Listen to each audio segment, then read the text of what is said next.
The story began in Shanghai City. Inside the house, a mother cradled her newborn baby, expressing how lucky he was to sleep peacefully after feeding, while she had lost much rest caring for him. Though exhausted, she felt it was worth it as long as he grew up healthy. The baby Lin Zichen quietly absorbed energy while feeding. Inside, he realized he had been reincarnated into the body of a newborn whose brain wasn't even fully developed. Soon, a status window appeared, showing his name, age of 33 days, and ordinary biological level with no attributes. He understood then that he possessed a cheat ability. At 3 months old, his mother admired how well behaved he was, and his father remarked that he was clearly gifted, and would one day either become a powerful gene fuser or at least a cyborg. During this time, Lin Zichen completed his first system task by kicking his legs 10,000 times. He gained the ability use and advance, which strengthened any body part he trained continuously. While feeling his strength increase little by little, he wondered about the meaning of gene fusers and cyborgs,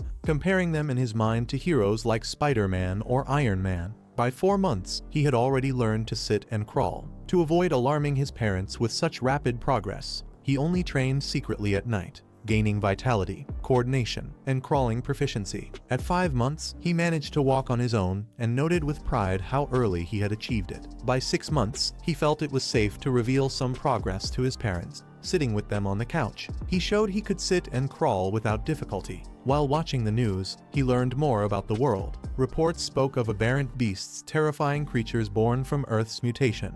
To resist them, humanity had split into 2 forces: cyborgs who relied on advanced technology, and gene fusers who modified their genes for power. Realizing this Earth was different from the one he had known before, he understood the danger that surrounded him. Even so, Lin Zichen reminded himself that he had a system of his own. To survive, he would need to grow steadily, stay hidden, and continue evolving in this harsh world. One day, a new neighbor arrived. She introduced herself as Zhu Meng, bringing a housewarming gift and explaining she lived right next door. With her were her husband Shen Jianai and their young daughter Shen Qinghen. For Lin Zichen, this girl became his very first friend in this new world, though at the time he had no idea that their futures would become tightly connected.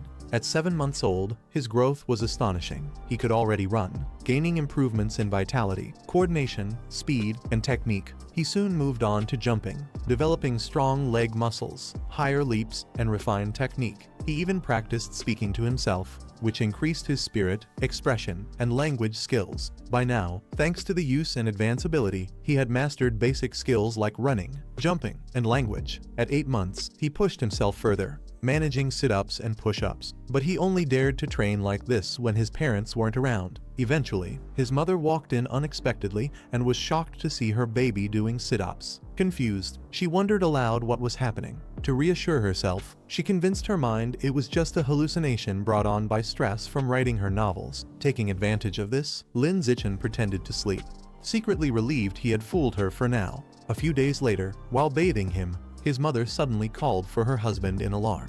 She had noticed that their baby already had visible abs at only 8 months old. His father rushed over, stunned, and thought about how Chenshin already had a huge appetite. Now, combined with defined muscles, it all seemed too extraordinary. After piecing things together, he declared that their son must be a rare prodigy. Certain he had a bright future ahead and would most likely become a gene fuser or at the very least, a cyborg. Lin Zichen silently acknowledged how close his secret had come to being exposed. Thankfully, his father's imagination had provided the perfect explanation.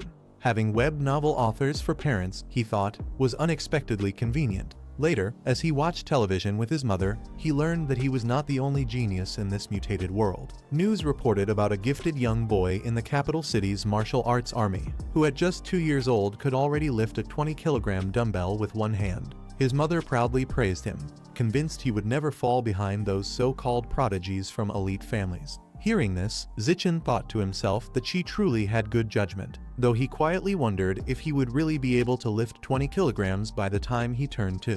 When he reached that age, he proved himself right. With the help of his system and relentless training, he could easily lift 20 kilograms with just one hand. But just as he celebrated his progress, he was startled when his neighbor called out, announcing that Hanhan had come over to play. Though reluctant, Zichen stepped outside and soon came face to face with Shen Qinghen. At 2 years old, she still spoke like a baby and wasn't very clear in her words. She handed him a tart, which he accepted politely.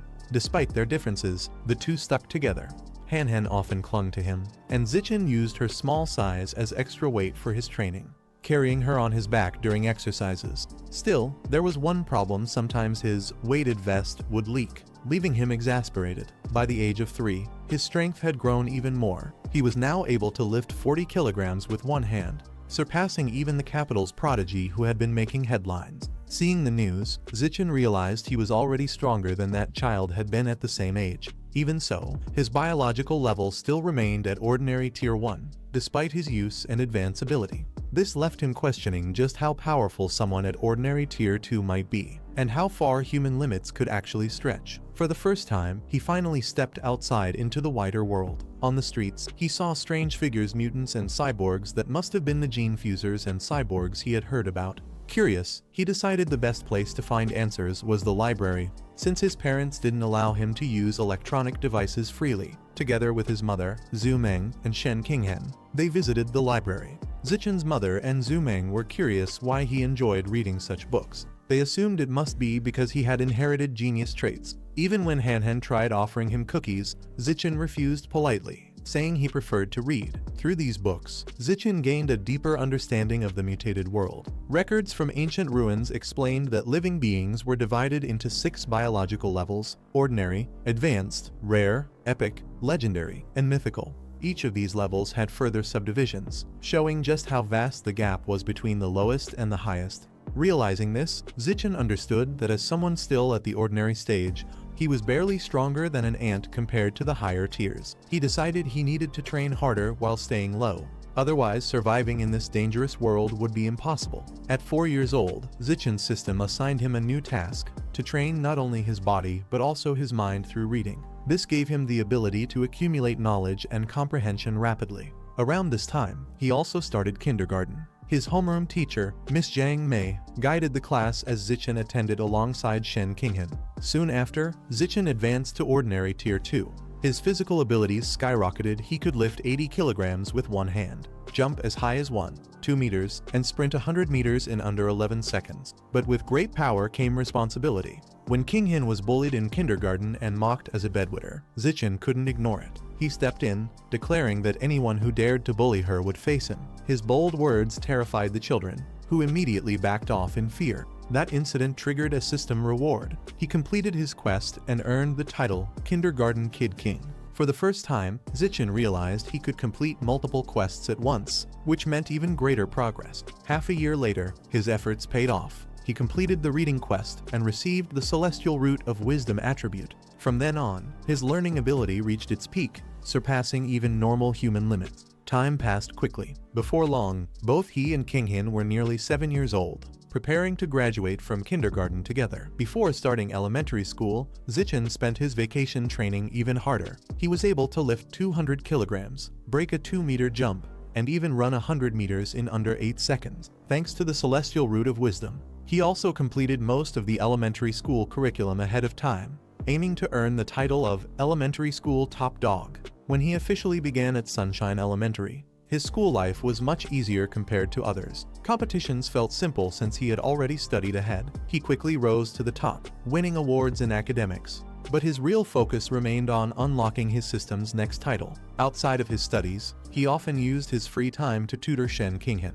Though she wasn't naturally gifted, her diligence and bright personality allowed her to rank second in the class right behind Zichen, who always held first place. To unlock the title faster, Zichen also joined every school sports event, smashing records one after another. A transfer student arrived in his class by Zhu. While Shen Qinghen admired her beauty, Zichen was more concerned with what that aura meant. He wondered if she might be a gene fuser or perhaps a descendant of one. Despite the curiosity she sparked, Bai Zhu remained distant. She avoided interaction, rarely spoke, and often stayed motionless at her desk once classes ended. At first, the whole class was intrigued by her, but as the days passed, her silence only deepened the mystery surrounding her. At first, Bai Zhu's distant behavior made her classmates curious, but over time, they lost interest and left her alone. For more than a month, she remained quiet, until something unusual happened. She began secreting a strange white liquid that carried a foul odor. The other students noticed and mocked her, saying she no longer seemed pure. the bullying escalated, with one boy even pouring water over her, pretending to help clean her. Baizu clenched her fists, trembling, while the class laughed at her humiliation. Watching this unfold, Shen Qinghan worried for her and asked Zichen to step in. Zichen agreed. He walked forward, his presence alone silencing the bullies. Fixing his gaze on one of them, he ordered him to wipe the water off Baizu's desk. The boy, terrified, quickly obeyed. Then Zichen demanded that everyone who bullied Baizu apologize immediately. None dared refuse. One by one they apologized, promising never to bully her again, even though Zichen still didn't fully understand Baizu's mysterious aura. At that moment she was just a girl who needed protection, and with him standing by her side, no one in the class dared to touch her again. After being defended by Zichen and Shen Qinghan, Baizu finally opened up. She thanked them sincerely, her voice trembling with gratitude. Qinghan warmly reassured her that classmates should help one another, and from that day on, she tried to befriend Baizu, often pulling Zichen along with her. Whenever Baizu had snacks, she would share them with her new friends. Yet deep down, she still struggled with insecurity. She worried aloud about her smell, asking if they were disgusted by her. Qinghan firmly rejected the idea, telling her she would never think that way and promising their bond would last forever. Zichen too stood by quietly, making her feel included. For Baizu, who had always been isolated and rejected, their kindness felt like a dream. Tears welled up as she accepted their friendship. In return, she gave them a gift, a necklace with beast fangs, a precious present from her mother, hoping it would symbolize their everlasting bond. The three promised to be friends forever, shouting it out with joy. For a while, their days were filled with warmth and companionship. But just as Qinghan thought this happiness would last, news broke that Baizu had suddenly transferred away, leaving behind confusion and sadness. Zichen confirmed that he personally saw Baizu filling out the withdrawal papers. Later, he witnessed her leaving the principal's office accompanied by a powerful-looking man, her information kept confidential. Watching from the sidelines, he realized her identity was far from ordinary. From that day on, she vanished from their lives, becoming just a fleeting memory of their childhood. Life moved forward. At home, Zichen continued to train both body and mind. Using his knowledge, he even learned professional massage techniques, surprising his mother with how effective they were. But soon, his attention shifted when news began reporting on a young prodigy from Kyoto. This boy had already undergone gene fusion at the age of 10 and displayed overwhelming strength, even lifting a massive boulder with one hand. Zichen compared the prodigy's feats with his own progress. Without any gene fusion, he was already capable of lifting incredible weight, proving that his potential might be even greater. Still, he understood what it meant to be pressured by such competition. But before he could focus on his own path, breaking news flashed on the screen. A neighboring country had been struck by a devastating aberrant beast attack. Eyewitness footage revealed swarms of giant aberrant rats wreaking havoc in the city. Among the chaos, a woman screamed for help as one of the monstrous creatures lunged at her, its jaws snapping shut. The investigation confirmed that heretics were behind the recent aberrant rat attack, secretly fanning the flames from the shadows. During a press conference, it was revealed that the so-called cult was an anti-human organization created by traitors to humanity. For their own selfish goals, they had allied with aberrant beasts and launched attacks on the world. The official speaking called upon other nations to aid secure a country in exterminating these heretics together. Meanwhile, Zichen reflected that he was fortunate to be born in a powerful nation. The country provided stability, which gave him an environment where he could lay low and continue to get stronger. His eyes widened as the sound of sonic booms echoed outside his window. Curious and cautious, he walked over, pulled the curtain aside, and saw squads of official cyborgs flying through the night sky. Watching this, he hoped nothing bad was about to happen. The next morning, Zichen left home and met Shen Qinghan, who greeted him with an apology for making him wait. As they walked together, her beast fang suddenly began to glow. Surprised, Zichen pointed it out, recognizing it as the fang of an aberrant beast. Shen Qinghan held it up as it emitted a faint aura. The glow only lasted for a moment, and they chose not to think too much of it. Still, Zichen couldn't ignore the connection between the cyborgs gathering the night before and the sudden glow of the fang. He felt a growing unease that something was about to happen. As Zichen and Shen Qinghan walked, the woman admired them, calling them adorable and asking if they were siblings. Shen Qinghen quickly clarified that they were not brother and sister, but childhood friends who were also best friends. The woman smiled, admitting she was jealous and wished she had a childhood friend too. Then, with a sly expression, she asked if they were going to school by themselves and where their parents were. Zichen grabbed her hand and told her firmly to stop talking. He pulled her away, reminding her they would be late, and the two of them hurried off. On the way, Zichen warned her not to answer every question a stranger asked. Shen Qinghen nodded, saying she understood. Later after school, the two walked through a quiet alley. Shen Qinghen commented that it felt creepy, but Zichen explained the whole area was scheduled for demolition.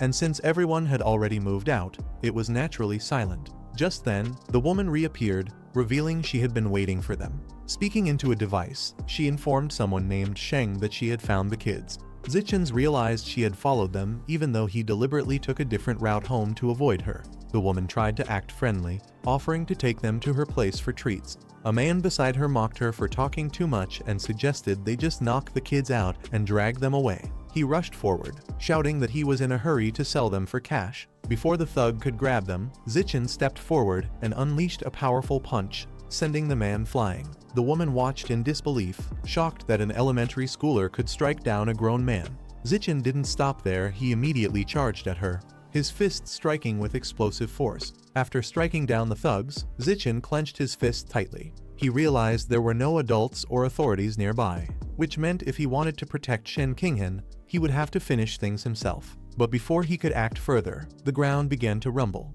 An earthquake shook the alley, leaving Zichen and Shen Qinghen startled. Looking up, their eyes widened as a giant aberrant rat appeared, its monstrous form towering over the buildings. The creature roared, its massive jaws snapping as it descended upon the woman, devouring her instantly. Zichen recognized the danger immediately, pulling Shen Qinghen close and urging her to run. Carrying Shen Qinghen in his arms, Zichen dashed through the narrow streets, determined to get her to safety. Just as the rat closed in, a sonic boom split the air. A cyborg descended at incredible speed, landing between them and the beast. Shen Qinghen gasped, asking if it was really a cyborg. Zichen narrowed his eyes, realizing how fast it moved. The cyborg immediately charged energy, announcing its attack, then released anesthetic smoke bombs toward the rat. Explosions followed as the beast staggered, but the fight was far from over. The aberrant rat resisted fiercely, forcing the cyborg to continue its assault. Despite its power, the rat's strength proved overwhelming,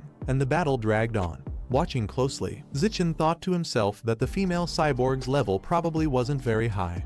He recalled his own encounter with an aberrant rat, where he had needed to weaken it with tranquilizer darts and still fought for 7 minutes in close combat to finally take it down. Zichen thought back on the fight, reminding himself how tough giant aberrant rats were to handle. They could grow over 8 meters long, and with their ferocious nature, even cyborgs usually had a hard time dealing with them. He felt fortunate that he managed to escape the danger yesterday. Still, he realized his current training intensity wasn't enough, and he needed to push himself harder. During his workouts, system notifications appeared, showing the gains from his training-weighted squats improved his vitality, leg strength, and proficiency. Though the threat of aberrant rats remained, life moved forward as usual. Not long after, Zichen and Shen Qinghen celebrated their 9th birthday together. Surrounded by family, they made their wishes, blew out the candles, and exchanged gifts. Shen Qinghen received a carved wooden hairpin from Zichen, which he had made using his celestial root of wisdom. She loved it, smiling happily as she thanked him. Time passed quickly, and in the blink of an eye, they graduated from elementary school and advanced to middle school.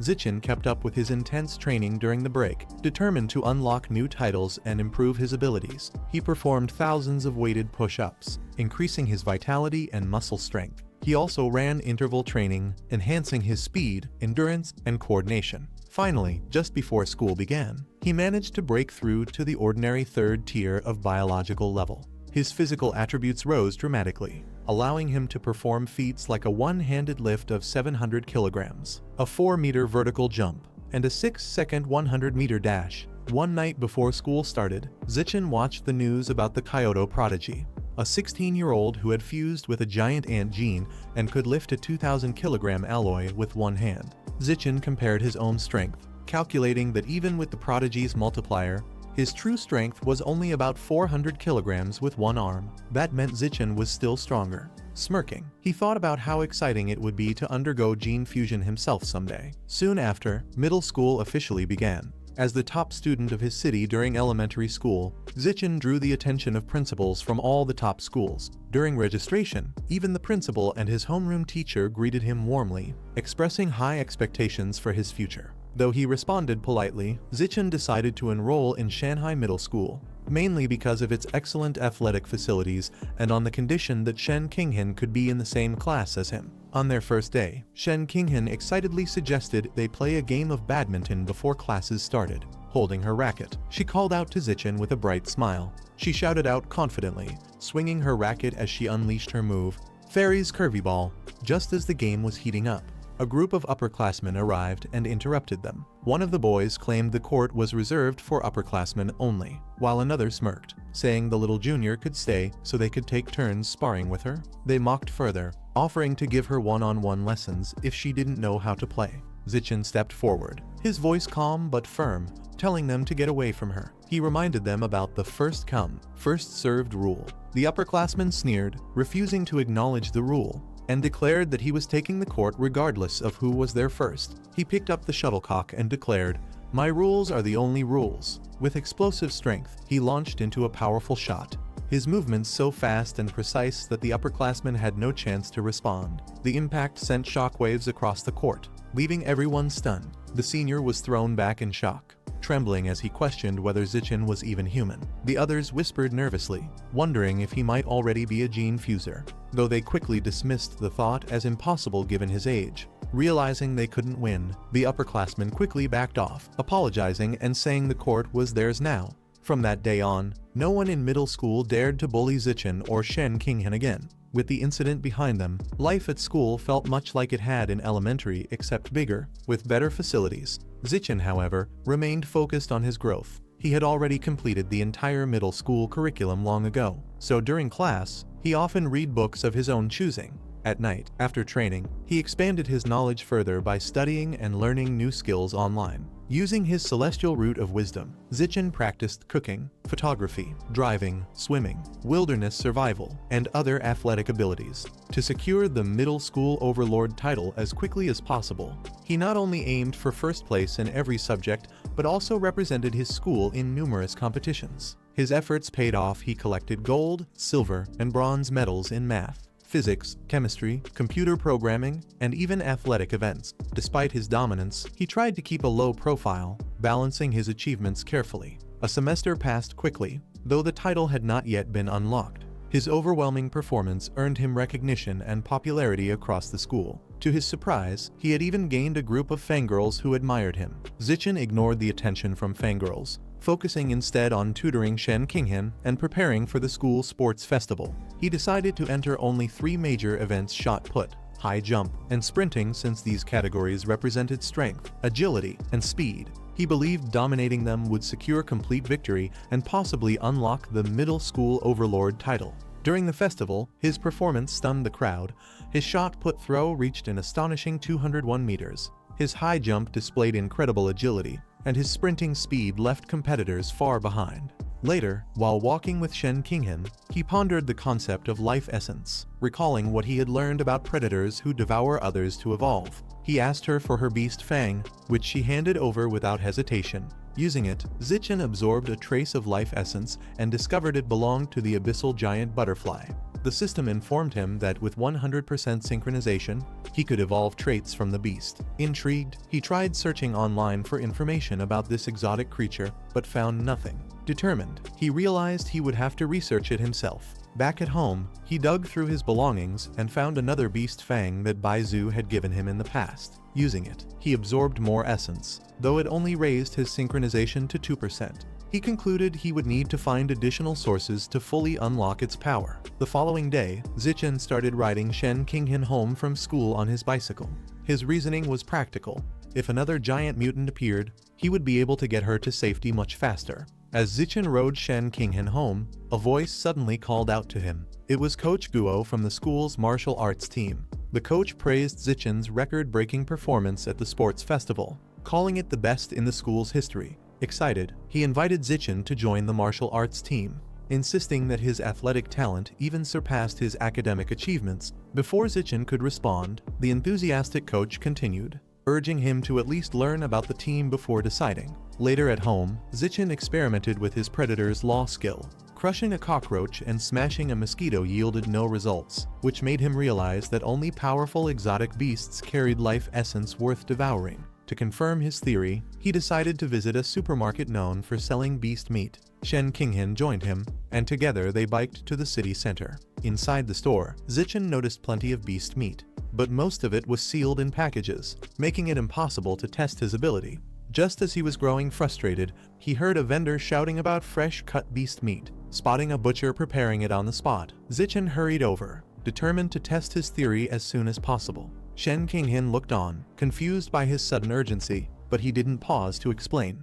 He placed his hand on the meat in front of him, and the truth became clear. A strong surge of energy rushed through him, confirming his thought that beast meat contained powerful life essence. Shen Qinghan, watching his reaction, wondered why he looked so excited from something as simple as touching meat. She asked if it felt different from regular meat, and Zichen explained that it only felt fresher, even asking if she wanted to try touching it too. Embarrassed, she quickly refused, saying his touch was enough. Deciding not to waste the chance, Zichen said that since they were already there, he might as well buy some to try at home. Qinghan was shocked, and he thought to himself that her reaction was no surprise, because beast meat was never cheap. Even the cheapest ghost shadow squid cost nearly 1,000 per jin. Ignoring the price, Zichen picked one and added it to their basket. Qinghan nervously suggested he ask Aunt Zin before spending so much, but Zichen gently patted her head and told her not to worry. His mother had already asked him to bring plenty back, planning to prepare a feast for both families. At the counter, Zichen paid for 3 ghost shadow squids, the total adding up to nearly 3,000 yuan. He thought about how expensive it was and wondered when they would be able to afford it again. After completing the purchase, the cashier thanked them, and since it was already past 9, the two decided to head straight home. Things had been chaotic lately, so safety came first. Even on the way back, Zichen struggled to hold back his eagerness. He wanted to test his theory immediately, wondering if directly absorbing the life essence would spoil the meat. Looking down at the squid, he told himself that the moment of truth had finally arrived. Zichen placed his hand on the ghost shadow squid, and waves of purple lightning wrapped around him as the energy surged into his body. A system notification confirmed he had devoured a trace of the squid's life essence. In his vision, a massive squid appeared, towering over him with its countless tentacles spreading out like shadows. After the absorption, he quietly rode home with Shen Qinghan sitting on the back of his bicycle. As they moved through the streets, he thought about the results. Devouring just a small portion had only unlocked 0.1% of the squid's guidebook. He calculated that reaching 100% would require consuming 100 jin of its meat, which meant nearly 100,000 yuan. The squid's ability to move undetected underwater made it a powerful beast, and Zichen knew he couldn't let this chance slip away. But the cost weighed heavily on his mind. He wondered how he could earn that much money. Knowing he couldn't keep relying on his family, he reminded himself that his main goal was to test whether absorbing life essence would cause the meat to spoil. Watching the squid in the basket glow faintly, he saw that the meat remained intact, proving that his theory worked. The absorption rate suddenly rose to 3%, and Zichen's excitement grew. Just as he focused on the process, Shen Qinghan called out in alarm, warning him about people ahead. Distracted, Zichen nearly crashed into a group on the road. He quickly apologized, realizing he had been too caught up in his experiment to watch the way. Qinghan scolded him for forgetting to pay attention while riding. Then, she suddenly pointed toward nearby. In the distance, a muscular man was holding a woman hostage. Zichen recognized her as one of their teachers. The man shouted for others not to come closer, or he would kill her. Police and armed officers had already surrounded the area, ordering him to surrender. One officer explained the danger, warning his men not to fire recklessly. He reminded them that the suspect was a professional and could easily harm the hostage if threatened. Another suggested using knockout gas, but the squad leader shook his head. He explained that the gas was too obvious, and if the suspect noticed it before it took effect, it could drive him into more violent actions. Zichen bent down and quietly picked up a small stone. With a quick flick, he threw it at the man holding the teacher hostage. The stone struck its mark, and in the moment of distraction, the officers took their chance. They rushed forward, knocking the weapon from the man's hand and pulling the teacher to safety. From a distance, Shen Qinghan realized what had happened and looked at Zichen. She asked if he had been the one who threw the stone, but he quickly hushed her, saying they should leave and talk about it later. Just then, an officer stopped them and directly asked if the stone had been thrown by him. Caught off guard, Zichin nervously denied it. The squad leader, however, seemed more interested than suspicious. He remarked that acts of bravery were rewarded, tossing a coin into the air as he spoke. Hearing the word reward, Zichin's eyes lit up. The thought of receiving money was too important for him to ignore. He dashed forward eagerly, surprising the officer with his sudden energy. When asked again, Zichin admitted that he was the one who threw the stone. He explained that he hadn't planned to get involved, but the reward was too valuable to pass up. The squad leader acknowledged his honesty and told him to follow so they could file a report and process the reward. Zichin and Shen Qinghan agreed, and together they accompanied the group as the criminal was led away in restraints. But the relief didn't last. The restrained man suddenly let out a guttural roar, his body twisting and swelling unnaturally. His eyes turned white, veins bulged across his skin, and his muscles expanded violently. The officers were caught off guard as his transformation continued. Someone shouted in panic that he was a heretic, undergoing abnormal mutation right in front of them. His muscles tore through his clothes as he grew larger, his skin darkening and his face distorting into something monstrous. The squad leader quickly ordered his men to open fire, reminding them to protect the civilians while containing the threat. Gunfire rang out as the beast roared and charged at the officers. Despite being riddled with bullets, the transformation gave it frightening strength. Zichin Shen Qinghan and the rescued teacher were pulled back as the fight escalated. Reports spread quickly, calling for reinforcements and warning of a powerful abnormal mutation in progress. Then, with a sudden crash, the monster leapt forward with overwhelming force. Zichin froze for a moment until a figure dropped from above, striking the beast with immense power. It was a mechanical enhanced human, their armored body glowing with energy. The newcomer charged an energy cannon, announcing that it was ready. A blinding beam of light shot forth, blasting the monster backward and silencing its roar. The heretic collapsed, and the crowd watched in awe as the fight ended almost instantly. Zichin, still holding onto Shen Qinghan, was left speechless by the overwhelming display of power. He thought to himself how strong the newcomer was. Shen Qinghan and the teacher, breathing heavily, expressed relief that they had been saved. Zichin pushed his bicycle forward again, grateful they hadn't lost it in the chaos. Just then, something caught his attention. He looked down and realized the Ghost squid meat in his basket was steaming faintly. Zichin examined the Ghost squid meat in his basket and noticed it had indeed spoiled after absorbing its life essence. He realized the meat would eventually deteriorate, only with some delay. To avoid drawing suspicion, he decided to blame the abnormal heretic's disturbance for the sudden change. Acting frustrated, he tossed the ruined meat aside, while Shen Qinghan tried to comfort him, reminding him that what mattered most was that they were safe. Originally, Zichin had planned to head straight home, but the squad leader requested their cooperation. They were asked to ride in the security team's vehicle and return to the station to provide a statement. Sitting inside, Zichin thought about the unexpected aftermath. Even after being destroyed by the energy cannon, the heretic's body had left behind charred tissue that still emitted a sharp, stimulating odor. As his thoughts raced, an idea struck him. He remembered how beast teeth also contained traces of life essence. If that was true, then a heretic's remains might hold the same potential. His eyes widened in sudden realization. What if he could use the heretic's corpse and integrate its essence into his own system? Sitting quietly in the security van, Zichin's thoughts lingered on the battle earlier. He wondered just how much of the Rat King's essence could be absorbed from a freshly scorched heretic corpse.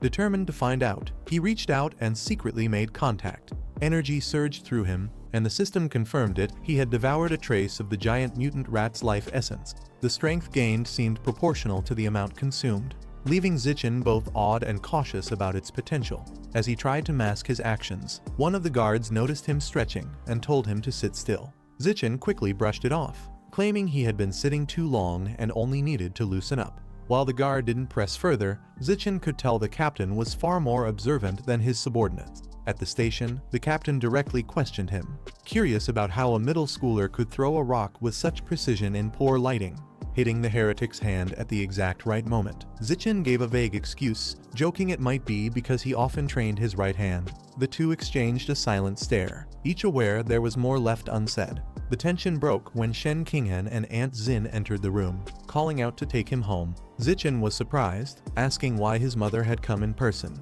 insisting they could have returned by themselves, but she rushed to him, hugging him tightly, her voice trembling as she scolded him for scaring her. She pleaded with him to promise that next time there was danger, he would find safety first. Zichin nodded and reassured her that he would. As they left, officers nearby discussed the incident. They spoke of the rat god cult becoming more reckless, infiltrating universities and luring vulnerable students who couldn't legally obtain gene fusion. The man taken down tonight was identified as one such victim, a liberal arts student brainwashed into serving the cult. Hearing this, Zichin clenched his thoughts around one phrase, Rat King.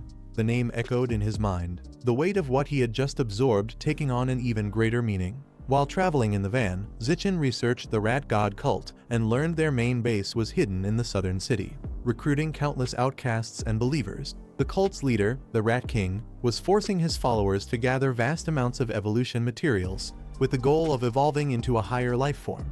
As he pondered, his attention was caught by a giant rat on the street. Its unusual size made him question whether it was connected to the Rat King. But then he dismissed the thought, reminding himself that large rats weren't uncommon in the south. His focus shifted when he noticed Han sitting quietly beside him. He wondered if her old problem was acting up again. Later, Han sat embarrassed in her room, showing the same issue she had since childhood. She couldn't control herself when nervous or startled. Zichin, however, always suspected this odd condition might be tied to some hidden potential. Meanwhile, their mother was shocked to discover the meat was missing. Zichin quickly made up an excuse, saying he must have dropped it during the emergency. She scolded him, but then brushed it off, more concerned for his safety than the meat. Relieved, Zichin realized he had successfully fooled her. Not long after, his father returned, and the conversation nearly exposed Zichin's lie. When his father asked how he knew the meat had spoiled, Zichin quickly covered it up by saying it was just a guess. At the same time, the security captain, still suspicious of his earlier actions, struggled to understand how a middle schooler had managed to throw a stone so accurately in poor lighting, enough to strike the heretic's weapon hand with precision. The security captain suddenly heard unsettling noises and turned to see a massive rat looming above him. Shocked by its size, he instinctively drew his gun and opened fire as the creature lunged toward him. Zichin sits in the classroom, sighing as he stares at his paper. He thinks back to the fight against the Batman and the female cyborg and admits to himself that he is still far too weak. Determined, he considers studying harder and earning scholarships from competitions, but he realizes the process is much too slow. Another thought crosses his mind: becoming a top student influencer, live streaming tutorials, and selling study materials. For a moment, he weighs the idea, but quickly dismisses it, knowing it is too flashy, even if it brings quick cash. He shakes his head and admits he has the wrong idea. He reflects on the world he lives in, one dominated by DNA fusion users and cyborgs, where martial skills are valued more than academics. Martial arts tournaments hold far greater weight than other subjects. And with that realization, he clenches his fist and decides it is time to take action. At the gymnasium in Building C, the coach is drinking when Zichin walks in and greets him. The coach coughs in surprise at his sudden arrival. Wasting no time, Zichin asks if joining the martial arts team would give him the chance to compete in city tournaments and whether the prizes are high. The coach confirms with confidence that not only will he have a chance, but the prizes are worth tens of thousands. Hearing this, Zichin makes up his mind and declares that from today onward, he is officially part of the martial arts team. The coach smiles, shakes his hand, and welcomes him aboard. The coach then gathers the team and introduces Zichin as the new member. The others respond one by one. Zhang Kai introduces himself, followed by Huang Tianxing, who prefers to be called King. Liu Shudong introduces himself as well, saying he just naturally likes his name. Finally, Wan Yehui introduces himself, asking Zichin to call him Brother Yehui. After hearing them all, Zichin politely introduces himself as Lin Zichin and asks them to take care of him. Since Zichin has no martial arts training, Coach Guo begins with a demonstration of basic fist and leg techniques. He explains that while the moves may look simple, they are actually difficult, and even the fastest learner on the team took a full week to master them. After showing the techniques, he steps aside and tells Zichin to give it a try. Zichin steps forward and begins to imitate the moves. His eyes sharpen, and an instinct awakens within him. As the coach's demonstration replays in his mind, his body flows with precision, guided by a sudden martial insight. His fists and kicks strike with force, his movements seamless as if he had been practicing for years. He executes the techniques one after another with speed and accuracy. Each strike cuts through the air, his kicks carrying both power and balance. The force of his performance leaves trails in the gym, stunning everyone watching. The coach's eyes widen, his jaw dropping as he exclaims in disbelief that it is impossible. He cannot understand how Zichin has mastered the moves after seeing them only once. The rest of the team is equally shocked, wondering aloud how he could learn so quickly. The coach stares harder, realizing that unless Zichin is a once-in-a-million martial arts prodigy, this should not be possible. Later at home, his mother calls out from the kitchen, asking him to grab the bowls because dinner is ready. Zichin rushes out excitedly and asks what they are eating. She smiles and tells him it's the goschido squid he has been craving. Overjoyed, he hurries to the table, praising the smell as incredible. Sitting down, he takes his first bite while his mother urges him to eat while it's hot. He tastes it and immediately enjoys it. His mother asks how it is, and he replies that as expected, her cooking is the best food in the world. Delighted, she encourages him to eat more, saying she bought a full 3 gins. Suddenly, a system notification appears in his mind. It tells him he has devoured a trace of the goschido squid's life essence. Realizing this, Zichin is shocked. He thinks to himself that if eating it directly also works, then he didn't even need to touch it before. The television reports on a genius girl who has shocked the nation. At only 14 years old, she developed an energy core and became the youngest cyborg in history. The broadcast shows her demonstrating her power, her energy system allowing her to lift a 200-kilogram barbell with one hand, jump 3 meters horizontally, and 8 meters vertically. Zichin watches the news and thinks about the comparisons constantly made between gene fusion users and cyborgs. He wonders which side is truly stronger. The program then shifts to a breaking report. Tragedy has struck. Security Captain Hechunshin was killed the previous night in his office, devoured by a giant mutant rat that infiltrated the station. The report makes Zichin uneasy. He recalls the giant bats from last night and realizes these dangerous creatures are appearing more frequently. Knowing this, he tells himself he must intensify his training. Over time, his efforts bring results. His 100-meter sprint reaches 4.61 seconds, and his vertical jump improves to 5.51 meters. He finds he can even lift nearly 100 kilograms with one hand. But he does not stop at raw strength. He continues practicing martial arts techniques daily, determined to boost his power quickly for the upcoming tournament. The next morning at school, Zichin returns to the gym to continue training. But this time Hanrin tags along out of curiosity. On the way, a girl greets him warmly, asking if he has eaten breakfast. She offers him fresh milk, smiling as she insists she brought it just for him. Zichin politely declines, thanking her for the kind gesture, and walks on with Hanrin by his side. His refusal catches the attention of a student who clenches his fist in anger. He thinks back to losing the championship at the sports meet because of Zichin, and now, in his mind, Zichin is stealing attention from the girl he likes. Enraged, he steps forward and shouts for Zichin to stop. He confronts Zichin directly, accusing him of being rude for rejecting the milk. Zichin calmly replies that accepting it only to pass it along would be even more disrespectful. The boy insists that drinking it is the only polite option. Zichin answers that he cannot, because he is allergic to milk. The boy calls him a liar, refusing to believe it, and challenges him outright. Pointing at him, he demands a spar. If he loses, he swears he will never speak to Zichin again. But if he wins, Zichin must drink the entire bottle of milk. As the challenge is set, a notification appears before Zichin, explaining the rules for formal competition. 2 opponents must exchange different offensive and defensive moves, and the one who remains standing is the victor. The system recognizes the situation and registers it as an official spar, triggering the combat achievement for opponent elimination. Zichin smiles with satisfaction, thinking about how he has been waiting for this moment and has finally unlocked the achievement. Facing his opponent, he raises his hand and declares with confidence, "All right, let's spar." 2 girls excitedly gossip about Lin Zichin's upcoming duel against a senior at the gym. Surprised and thrilled, they decide to rush over to watch the match unfold. Inside the gym, a large crowd of students gathers in a circle, creating a ring around the center. The atmosphere buzzes with anticipation as everyone waits for the duel to start. Among the crowd, the purple-haired girl blushes slightly as she cheers for Zichin, telling him to do his best and teach the senior a lesson. Her support stands out loudly in the noisy gym. Beside her, the pink-haired girl smiles confidently, wishing Zichin good luck while holding her phone ready. She plans to capture every moment, promising to take plenty of photos during the fight.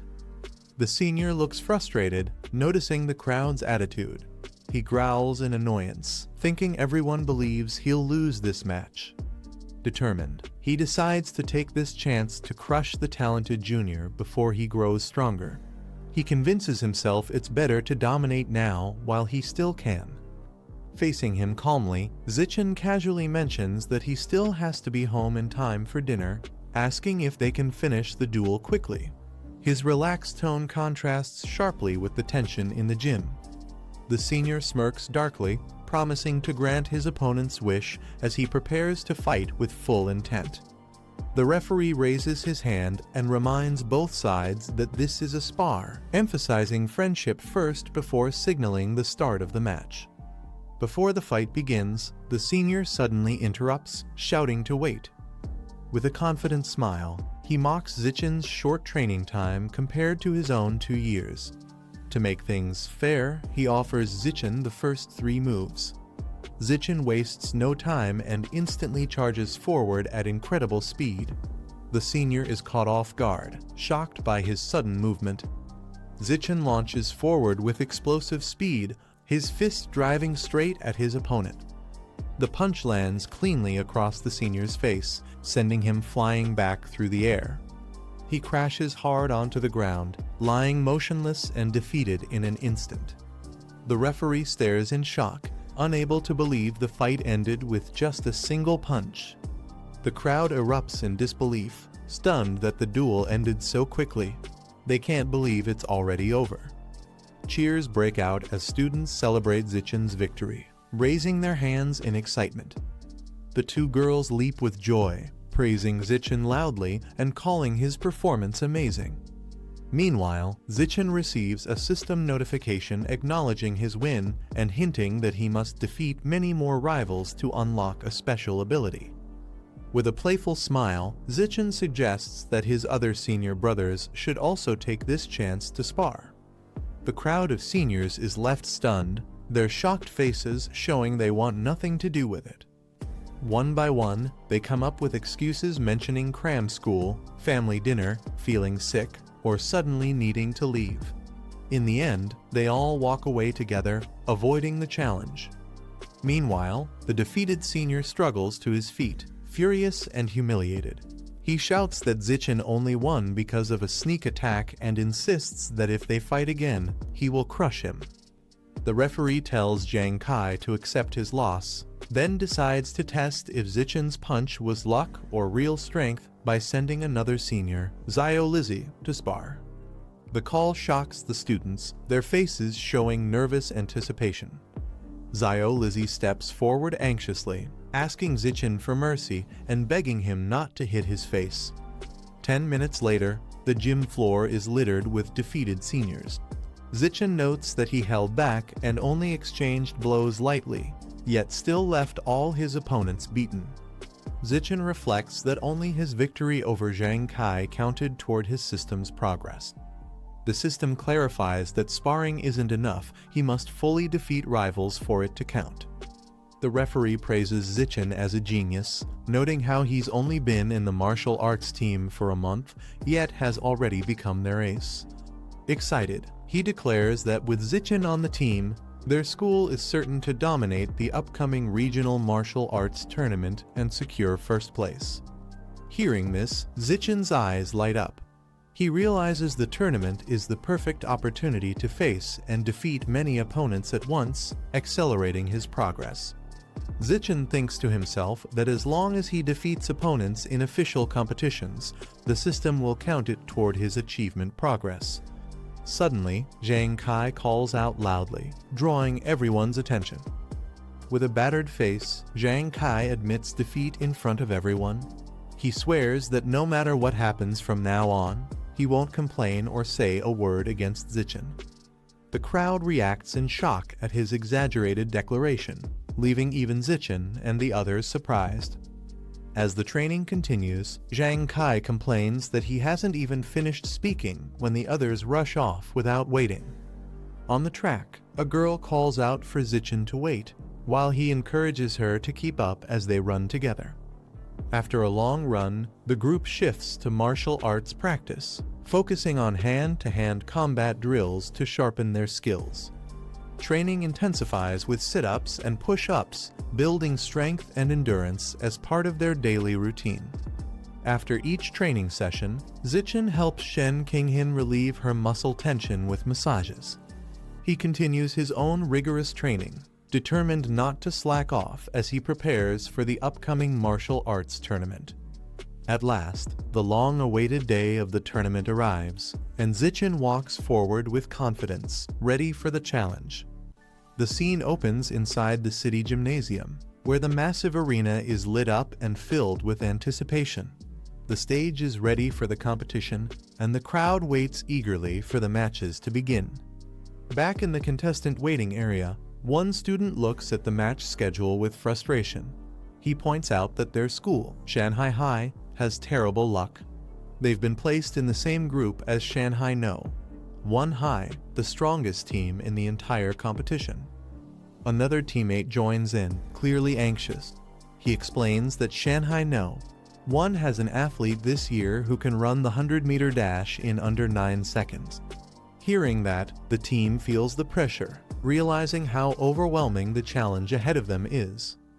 While the rest of the team worries, the green-haired boy steps forward with a calm expression. He raises his hand and confidently tells the coach that he would like to go first, surprising everyone with his determination. The coach agrees to his request and calls Zichen to step up first. The rest of the team looks on with mixed expressions, some surprised, others still anxious about the upcoming challenge. From the sidelines, teammates and supporters cheer loudly, calling out his name and encouraging him not to let them down. They remind him that the teachers believe in him, giving him a wave of confidence as he stretches and prepares himself for the match. Zichen steps forward with determination, his shoes hitting the ground with force. The sharp sound echoes, signaling that he's ready to face what lies ahead. Suddenly, a towering opponent from the rival school approaches him. Recognizing Zichen as a junior from the same school, the man remarks on his talent. He's impressed that someone so young has already made it to the martial stage of the 8-school tournament, acknowledging his potential with a confident grin. The muscular opponent smirks as he mocks Zichen, saying the stage isn't meant for a first-year student who hasn't even reached the height of 1.7 meters. Flexing his arm with confidence, he declares that he will show Zichen the true difference between size and power, making it clear he intends to dominate the match. The referee signals the start, announcing the duel has begun. Both fighters stand ready, the tension in the arena rising instantly. Without hesitation, the towering opponent charges forward with overwhelming force, his body bursting with power as he launches his opening attack. As the match begins, the towering opponent charges in with full strength, but his expression quickly shifts to shock when Zichen effortlessly dodges his strike. In the same instant, Zichen counters with precise speed, landing a powerful blow straight to his opponent's body, catching him completely off guard. The force of the attack sends the massive fighter flying through the air, crashing hard onto the arena floor as the crowd erupts in disbelief. The referee, still stunned by how quickly it ended, raises his voice to announce the result.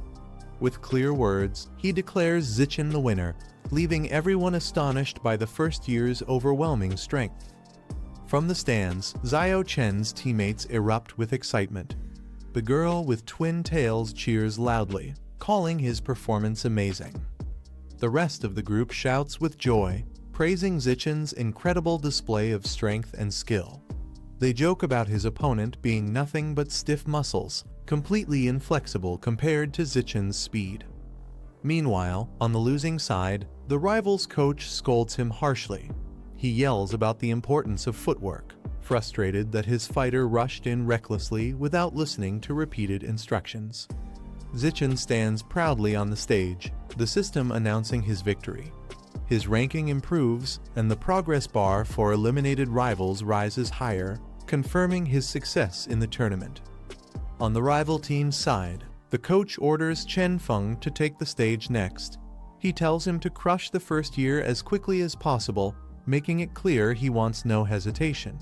Chen Feng nods and accepts the command with confidence. Stepping into the arena, Chen Feng takes his stance, ready to prove his strength. The crowd watches in anticipation, waiting for the clash to begin.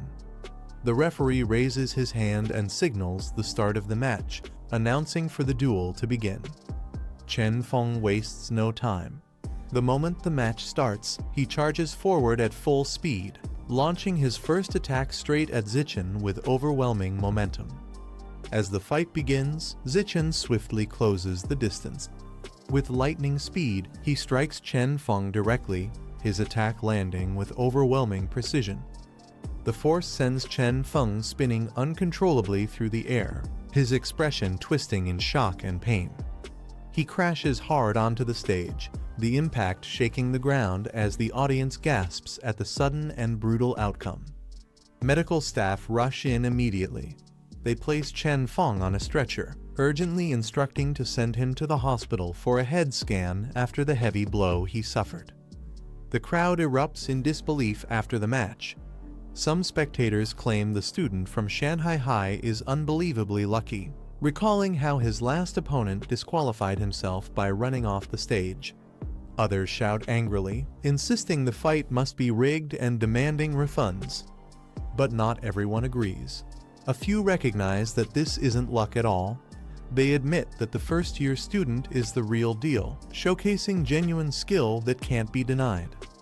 Frustrated, the rival coach clenches his fists and calls for his next fighter, Gao Fei. He warns him to play it safe, telling him to focus only on defense and never take risks, insisting that he must not lose this round. With calm confidence, Gao Fei steps forward. He assures his coach not to worry, promising victory as he heads onto the stage. Gao Fei steps onto the stage with confidence. He believes Lin Zichen isn't physically strong and only relies on agility and tricks. In his mind, the outcome is clear. He runs the 100 meters in under 9 seconds and has far more combat experience. As long as he takes this fight seriously, there's no way he can lose. The crowd discusses Gao Fei's abilities in awe. They say his father is a gene fusion user, which means Gao Fei's stats are already beyond normal. Many spectators believe the first year from Shanghai High might finally be done for, though some admit that once Zichen matures, he will surely dominate the scene. The referee raises his arm and signals the start of the match, announcing the duel to begin. As soon as the call is made, both fighters spring into action.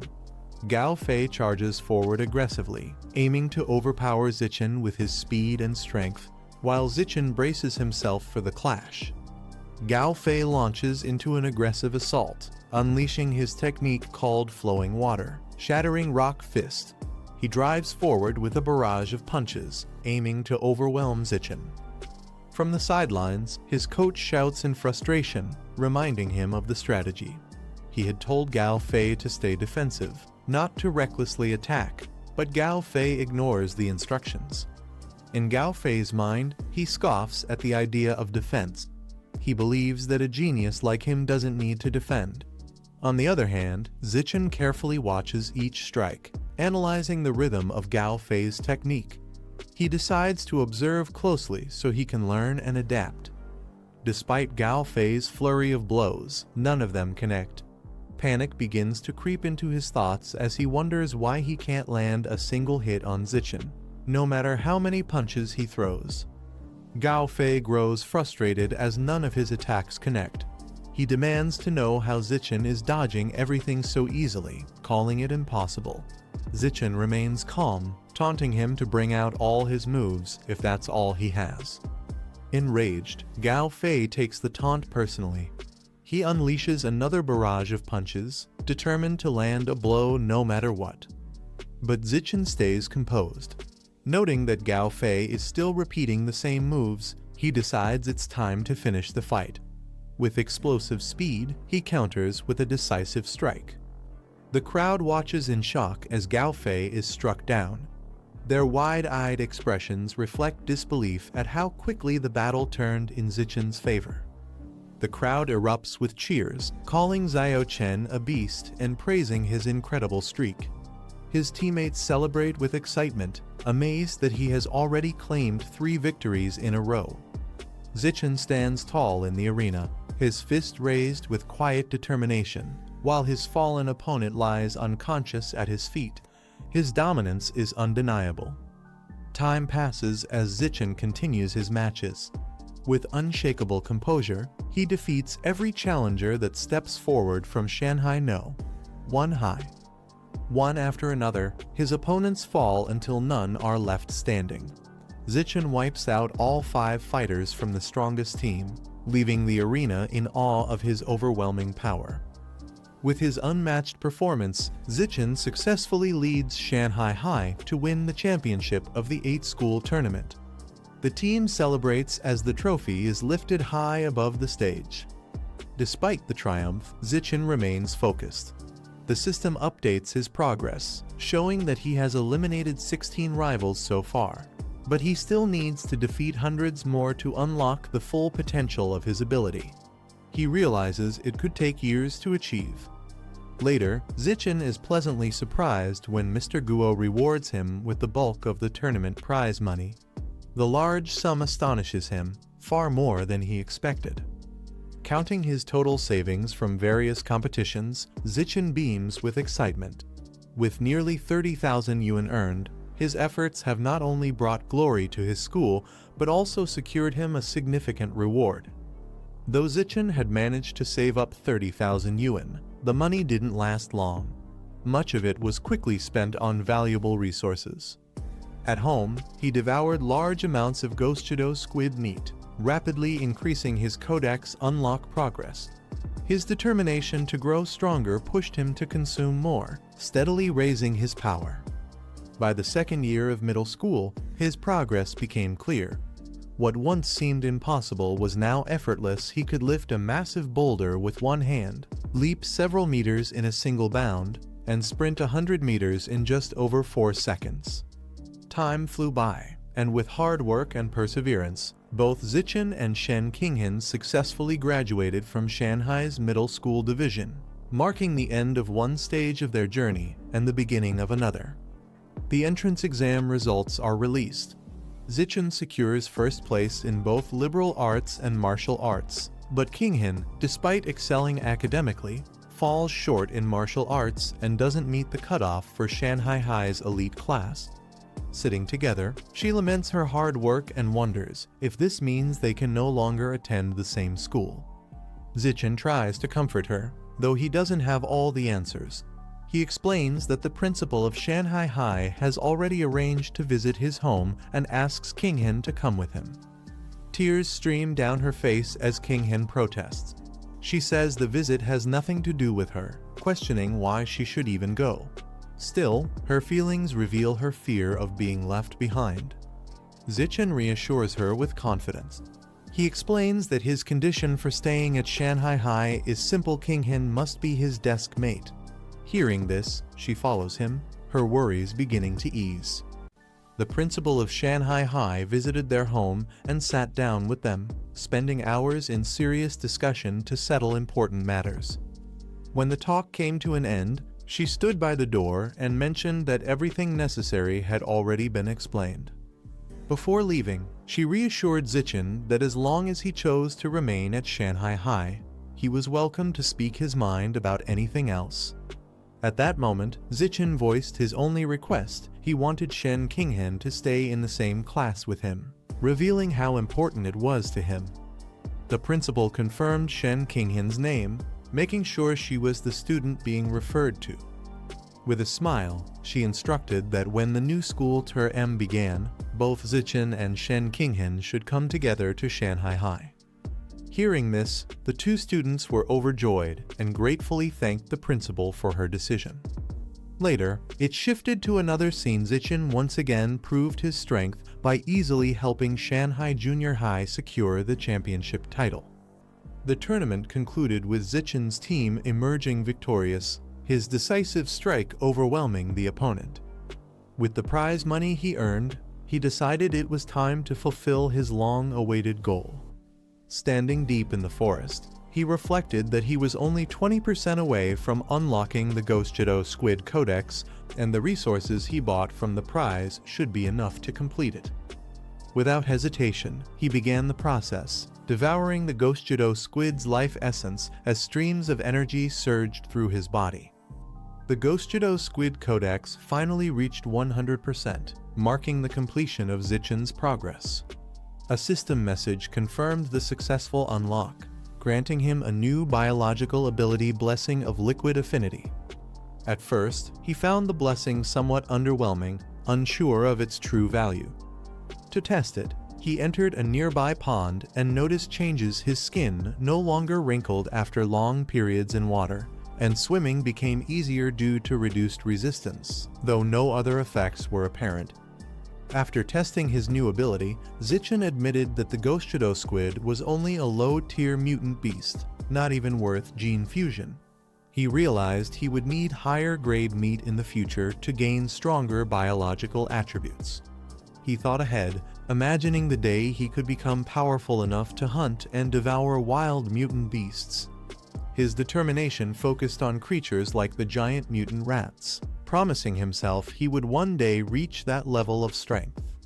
With less than a week before school started, his mother and Shen Qinghin's family suggested a trip together. To further explore the effects of his liquid affinity, Zichen recommended they go to the beach. At the beach, Shen Qinghin stepped into the water, shivering as she complained about how cold the seawater felt. Meanwhile, Zichen swam skillfully, telling her that it always felt cold at first, but she would get used to it soon. Feeling left behind, Qinghin called out to him, asking not to swim alone and instead teach her how to swim as well. Zichen suddenly realized he had forgotten that Qinghin didn't know how to swim yet, and he quickly turned his attention back to her. Zichen began teaching Qinghin patiently, though he doubted her average athletic ability would allow her to grasp swimming quickly. To his surprise, Qinghin immediately proved him wrong, quickly adapting and claiming swimming was actually easy. She dove under the water, her movements fluid and confident, surprising even herself with how naturally it came. Wide-eyed, she realized she could now dive freely, something she hadn't expected at all. Qinghin splashed out of the water, excitedly boasting about how easily she had adapted. She pointed out that most people found it painful to open their eyes underwater at sea, yet she felt no discomfort at all. In fact, she enjoyed it. Zichen watched closely, realizing that even with natural talent, it was impossible for someone to master all swimming skills so quickly. Something about her progress didn't seem normal. Shocked, he suddenly stopped himself and muttered in alarm, realizing there might be more to this than simple talent. Watching Qinghin, Zichen suddenly wondered if her unusual behavior and natural skill in water meant she was actually born with water affinity. The thought grew bolder. He even imagined the possibility that she might possess a special constitution like those described in cultivation stories. They continued diving together, and her performance left him even more astonished. Both of them held their breath underwater for over 10 minutes. For a trained person, that was already impressive, but for a beginner like Qinghin, it was nothing short of unbelievable. While swimming, Qinghin suddenly froze, sensing something unusual in the water. She picked up on a strange sound echoing through the depths, something completely unnatural. Zichen also noticed it, alarmed as he looked around in confusion, unsure what could be causing the disturbance. In the next moment, both of them burst out of the water, gasping for breath, as the mysterious sound's presence grew even more unsettling. After surfacing, Zichen noticed Qinghin looked uneasy and asked why she was suddenly so nervous. She admitted she had been hearing strange sounds near her ear, so unsettling that they gave her chills. When Zichen pressed for details, she explained that it sounded like a woman's voice speaking in an unfamiliar language. The sound had echoed non-stop until she left the water. Later, Zichen searched online, trying to find anything that matched her description, but came up with nothing. Unable to sleep, Zichen threw himself back into training. performing thousands of weighted sit-ups until his stats advanced to ordinary Tier 5. Reaching this level meant he could now rival adult giant mutant rats, a milestone he had long been aiming for. He clenched his fist with determination, convinced that if he kept pushing forward, even tearing apart mutant beasts with his bare hands wouldn't be impossible. To test his new strength, he went to the empty beach at night, where his sprinting and jumping abilities showed a dramatic increase. Unable to sleep, Zichen returned to his training, pushing himself through thousands of weighted sit-ups until his stats advanced to ordinary Tier 5. This breakthrough meant he had finally reached a level strong enough to rival full-grown giant mutant rats.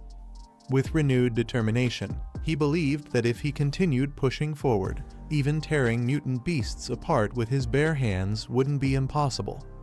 Eager to test his progress, he sprinted along the empty beach at night, his speed and agility showing a dramatic leap beyond his previous limits. While helping with class duties, Zichen was surprised to find that the task actually triggered a new quest, rewarding him with a new attribute called Social Animal. Curious about what this new attribute might do, he kept it in mind while carrying on with his day. Since school was still quiet, he took the chance to visit the supermarket. As he walked through the aisles, he reminded himself that with the Ghost Squid Codex complete, it was time to set his sights on a new target. The savage giant eagle soars across the night sky, a mutant beast ranked slightly higher than the Ghost bird. Its presence alone shows its superiority in strength and dominance.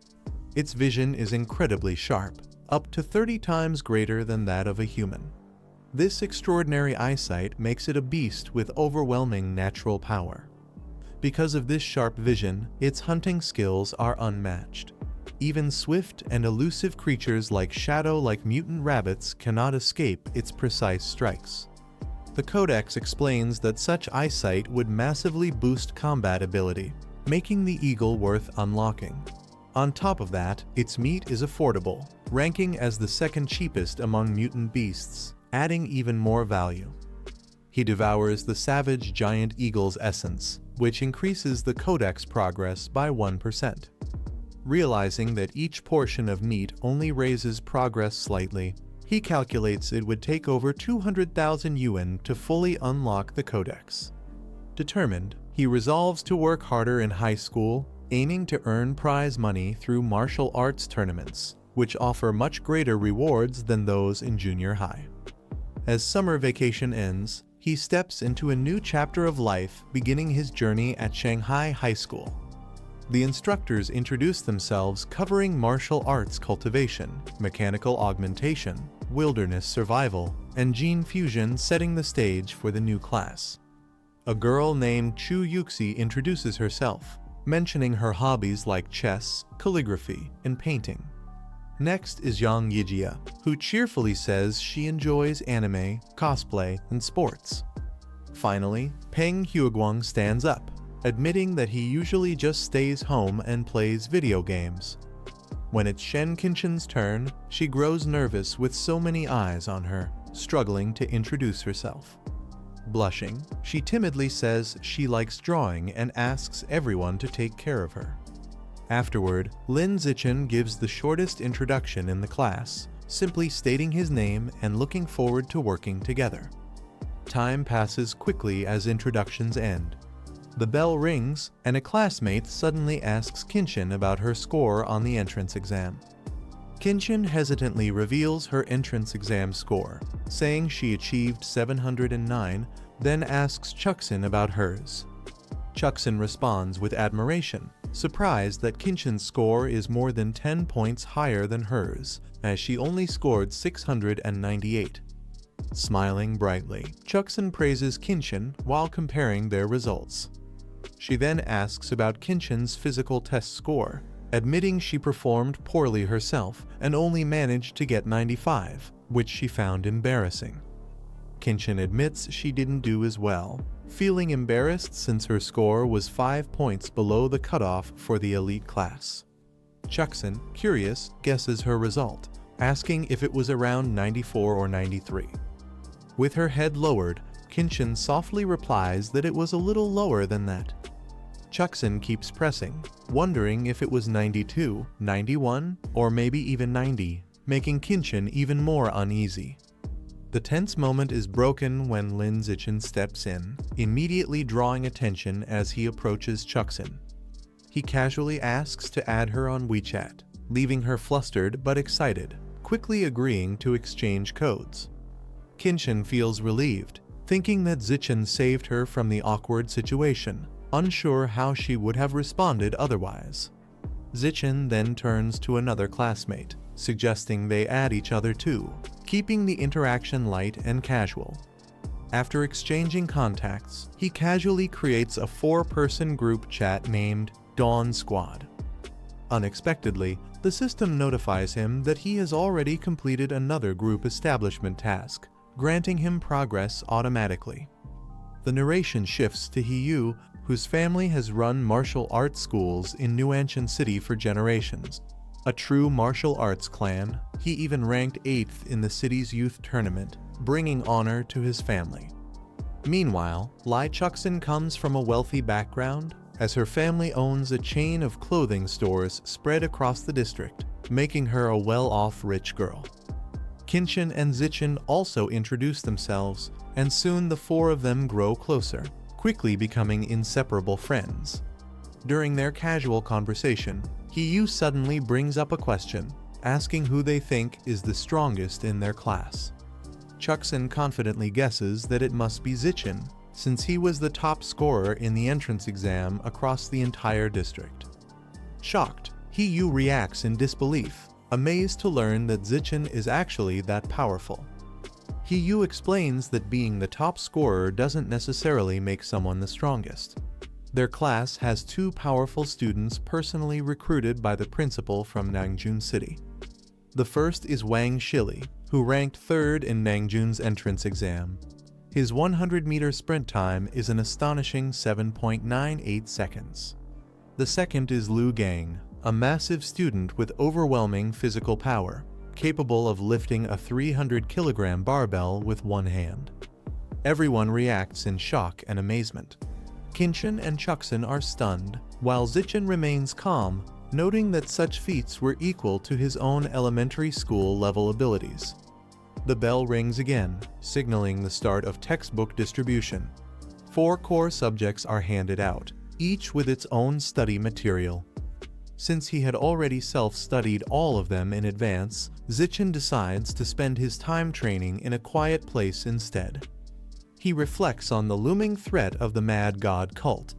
The police have only captured small groups of their followers, but the cult's leader has yet to reveal himself. Zichen knows he must continue growing stronger to face such dangers. Later, during survival training, the instructor gathers the students in the forest and asks if anyone knows how to create fire using friction. Hiyu dismisses the idea of learning survival skills like making fire, calling it useless in daily life. To his shock, several classmates easily demonstrate the skill, quickly producing smoke and flame through friction. The instructor is surprised, asking how they even know such techniques at their age. One student explains he took an extracurricular course in middle school, while another casually adds that he picked it up online back in elementary school. After the demonstration, the rest of the students begin practicing fire starting. Zichen quietly helps his Dawn Squad teammates by giving them extra tips. Later, during the martial arts cultivation class, the instructor announces they'll be learning a special breathing technique, drawing everyone's attention. The students eagerly follow along, and even though Zichen already knows all of it, he stays low-key, keeping his knowledge hidden.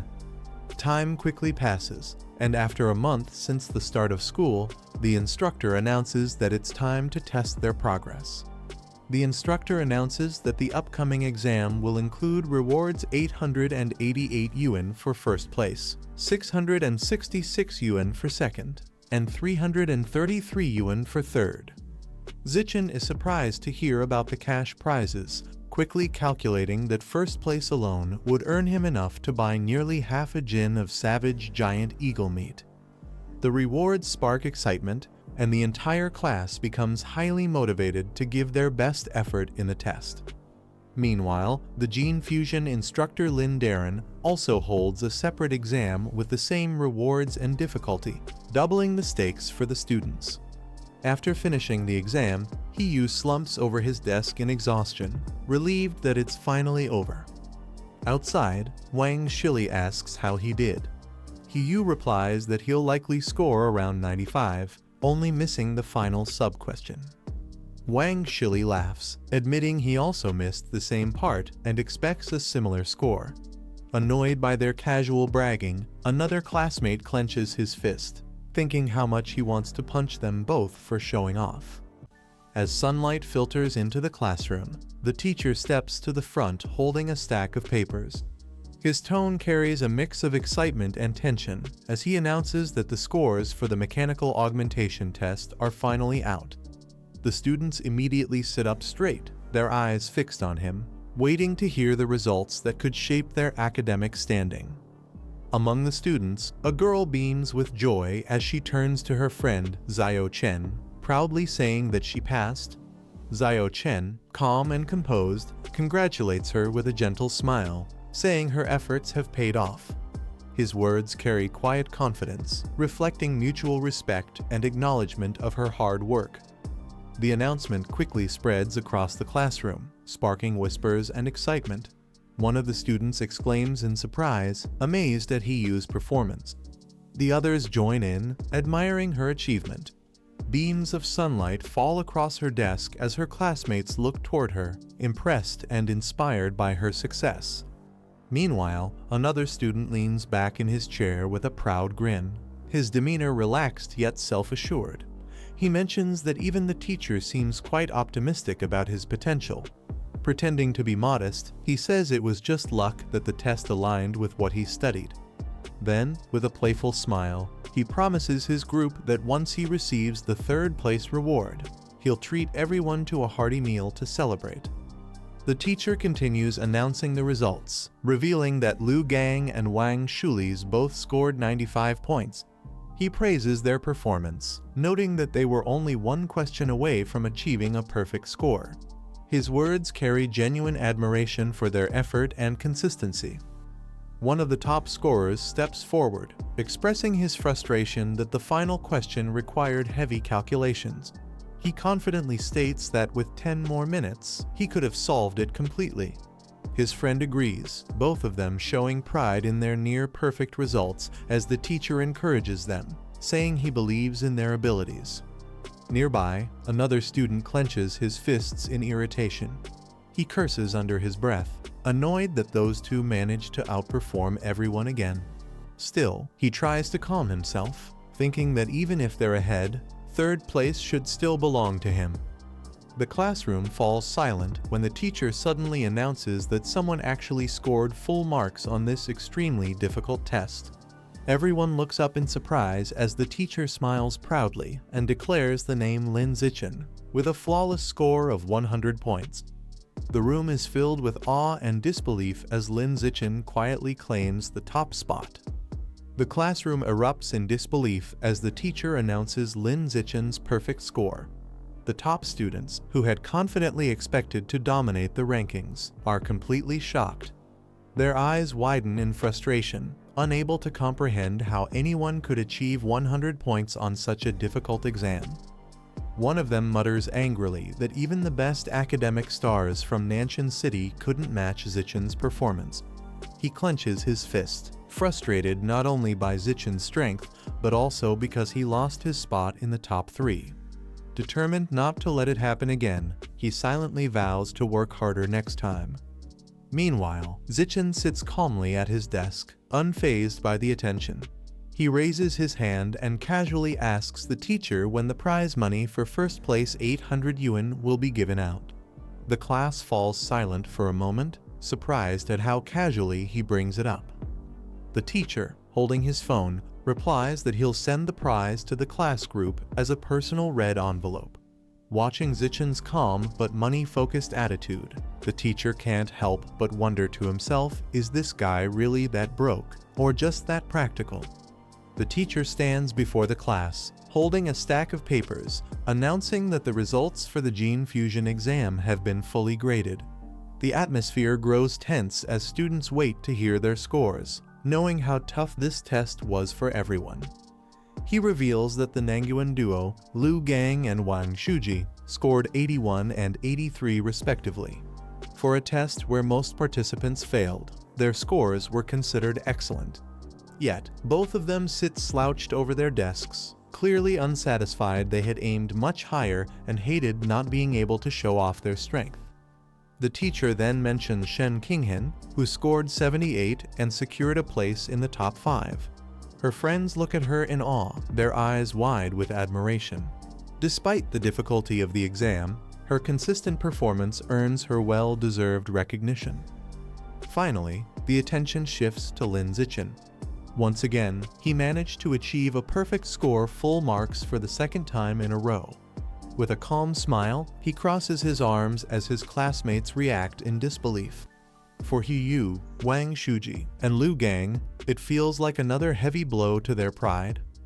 The classroom erupts again as two students jump to their feet, frustrated by the results.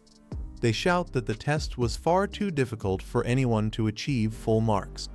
Suspicion fills the room as one of them questions if Lin Zichen somehow already knew the answers beforehand. The supervising teacher furrows his brows in disbelief. He insists that such a thing is impossible. Every question was unique and carefully designed by him. His expression hardens as he reminds the class that none of the answers were ever uploaded online, leaving no room for cheating. As realization dawns on them, the accusers are left speechless. They exchange nervous glances, realizing their argument holds no ground. Their confidence crumbles in front of the entire class, unable to justify their claims. From the back of the room, a student bursts into laughter, mocking them for being sore losers. She sarcastically says they're embarrassing Nansuan City by accusing someone else of cheating just because they lost. Another classmate joins in, ridiculing Wang Shuji for being petty and calling him uncultured, proving that jealousy can make even intelligent people act foolishly. After a tense morning filled with exams, lunch break passes in an instant. Soon after, Class 1 of Year 1 gathers outdoors to begin the next challenge, the Wilderness Survival Exam, a physical test meant to push every student to their limits. The instructor stands before them, explaining the exam details and rewards. The top 3 scorers will receive 888, 666, and 333 yuan respectively, just like the previous tests. The challenge includes 3 main parts: rock and tree climbing, swimming, and starting a fire by friction, each designed to test skill, strength, and endurance. Meanwhile, Wang Shuji turns to Liu Gang, frustration still burning in his voice.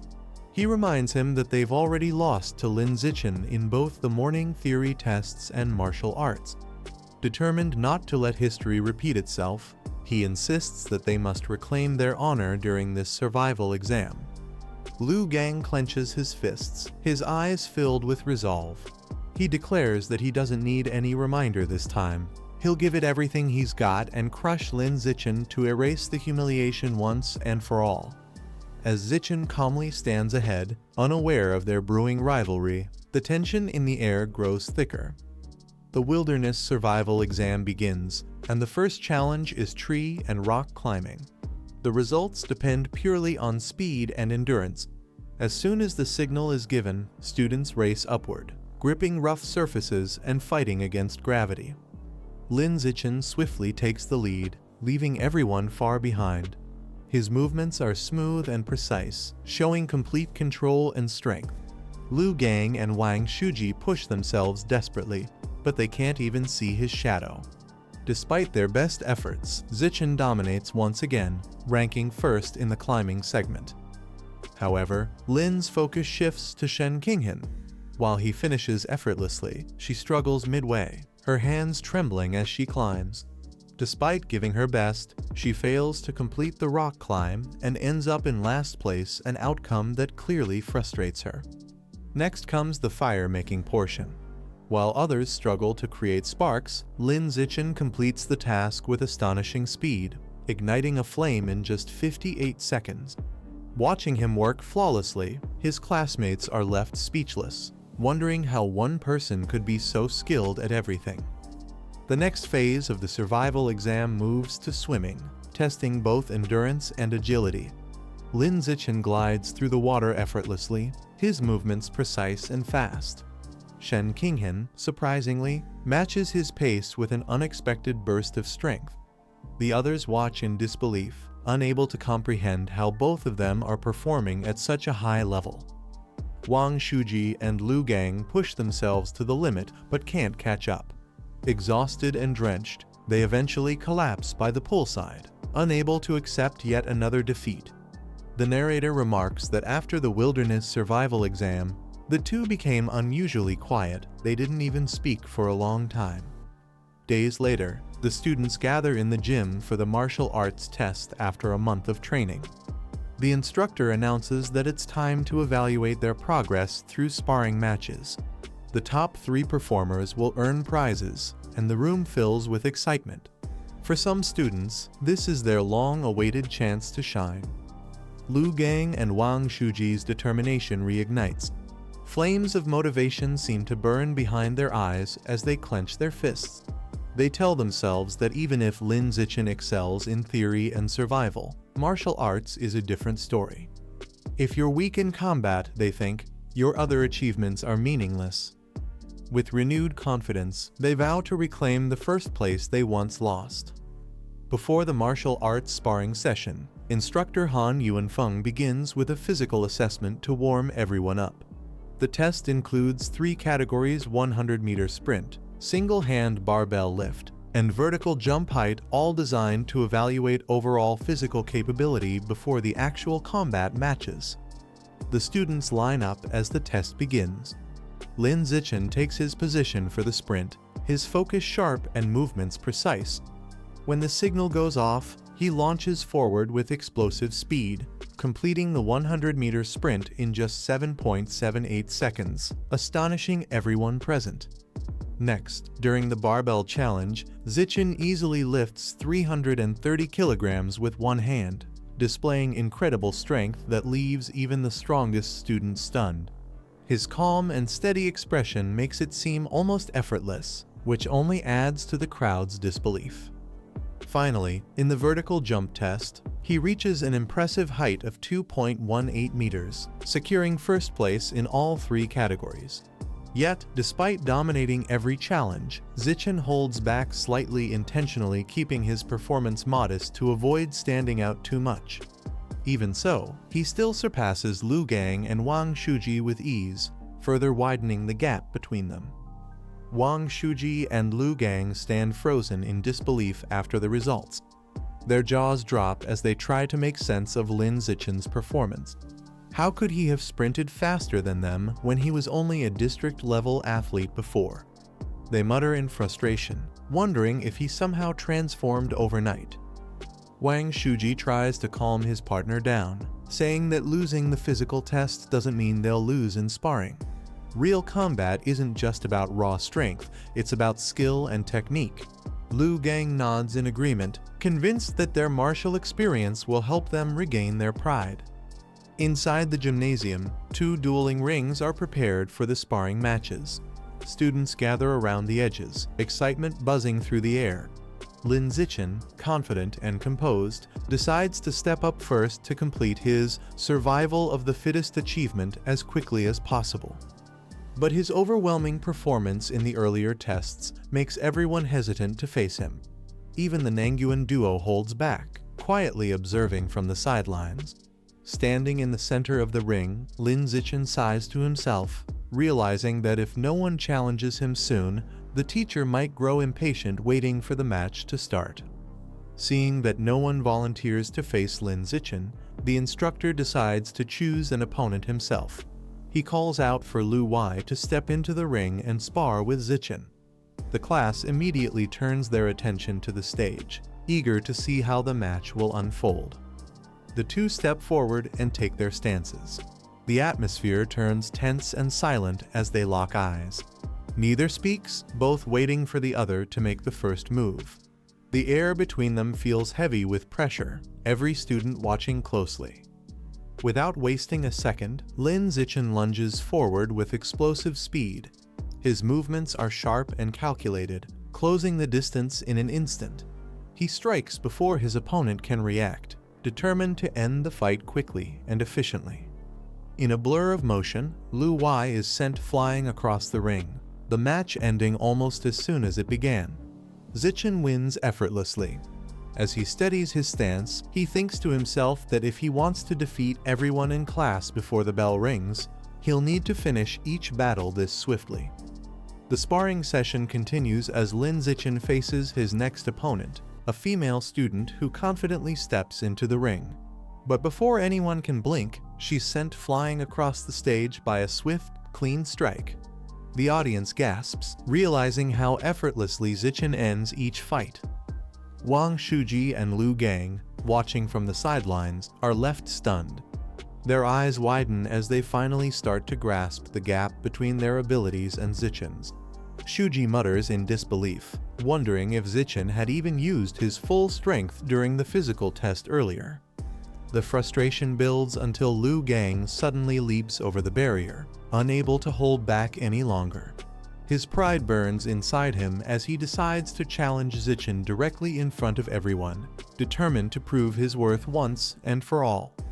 Landing inside the ring, Lu Gang points straight at Zichen and declares that he's ready.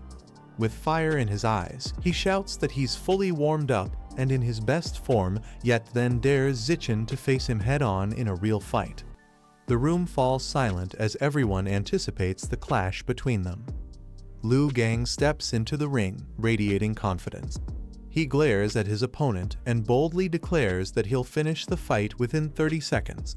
His determination burns hot. He's desperate to prove himself and avoid facing Lin Zichen next, whose strength has already intimidated the entire class.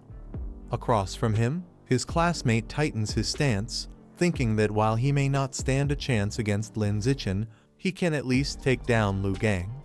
Both fighters brace themselves, fists raised, as the crowd leans forward in anticipation. With a loud shout, Lu Gang charges in aggressively. His movements are fierce and direct, throwing a barrage of powerful punches and kicks. Each strike echoes through the gym, showcasing his raw physical strength and pent-up frustration. As the fight intensifies, Lu Gang lands a decisive blow, sending his opponent staggering back. The impact shakes the ring, and for a brief moment, he smirks, feeling a surge of pride. He may not be ready to face Lin Zichen yet, but this victory gives him a glimmer of hope to redeem himself. The battle escalates as Lu Gang launches into a fierce offensive, spinning and striking with incredible force. His opponent tries to block, but is quickly overwhelmed by the sheer power behind each move. The crowd watches in shock as Lu Gang dominates the fight with relentless energy. With a final powerful throw, Lu Gang sends his opponent flying across the ring. The student crashes to the floor with a heavy impact, the thud echoing through the gym. Gasps fill the air as the fallen student struggles to get up, coughing and clearly unable to continue. Lu Gang stands tall, panting but satisfied. His opponent clutches his stomach, blood spilling from his mouth as he admits defeat. The brief moment of silence is broken only by the sound of heavy breathing and the faint echo of the earlier collision. Smirking with pride, Lu Gang praises his fallen opponent, saying his technique was the strongest among all he's fought so far. However, with a confident grin, he adds that he's still the better one just by a notch. His victory restores some of his lost pride, but the shadow of Lin Zichen still lingers in his mind. After winning his previous match, Lu Gang turns toward Lin Zichen and confidently calls him out, inviting him to spar. Lin, unfazed, accepts the challenge without hesitation, seeing it as the perfect opportunity to make further progress while no one else dares to step onto the stage. Lu Gang grins, trying to hide his nerves behind forced bravado. He declares loudly that he's not afraid and is ready to fight head-on. The air in the gym grows tense again as the crowd holds its breath. eager to witness the long-awaited showdown between the strongest students. With a fierce battle cry, Liu Gang charges forward with all his strength, throwing a powerful punch aimed straight at Lin Zichen. His movements are fast and heavy, his confidence pushing him to attack without restraint. But before he can even realize what's happening, Lin Zichen's counterattack sends him flying through the air like a ragdoll. The match ends in an instant, leaving the spectators in stunned silence. Lin stands calmly in place, his composure unshaken, as everyone around him struggles to process what they just witnessed. Liu Gang roars as he charges forward with full force, swinging a powerful punch toward Lin Zichen.